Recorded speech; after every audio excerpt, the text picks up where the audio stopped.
Food business start చేద్దామన్న ప్రతి ఒక్కరూ విజిట్ అవ్వాల్సిన ఎగ్జిబిషన్ ఇది. Welcome to day 4 of home baking business. ఇవాళ నేను కాటా వాళ్ళు హైటెక్స్ లో ఆర్గనైజ్ చేసిన ఎగ్జిబిషన్ కి విజిట్ అయి ఉంటే ఇక్కడ పెట్టిన స్టాల్స్ అన్ని కూడా B2B సేల్స్ కి ఎంతగానో యూజ్ అవుతాయి. And I got so much knowledge from them. Actually నిజానికి చెప్పాలంటే ఈ బిజినెస్ అనేది ఎగ్జిట్ అవుతుందా అనే బిజినెస్లు కూడా చాలా మంది ఉన్నారు. And they even don't have social media platforms అయినా కూడా వాళ్ళ బిజినెస్లో వాళ్ళు బెస్ట్గా సెల్లింగ్ అనేది చేయగలుగుతా ఉన్నారు, ప్రాఫిట్స్ అనేది గెయిన్ చేయగలుగుతా ఉన్నారు. మెయిన్లీ మనం కిడ్స్ కోసం కొన్ని ప్రొడక్ట్స్ లాంచ్ చేద్దాం అనుకున్నాము. అయితే వాటికి కొన్ని న్యాచురల్ ప్రొడక్ట్స్ పక్కాగా అనిపించింది.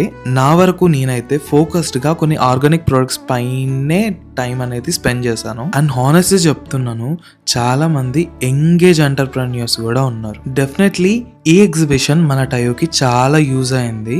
మనం మన ప్రొడక్ట్స్ రెడీ చేసుకోవడానికి కావాల్సిన రా మెటీరియల్ సప్లయర్స్ వాళ్ళ కాంటాక్ట్స్ అయితే మనకు వచ్చేసినాయి.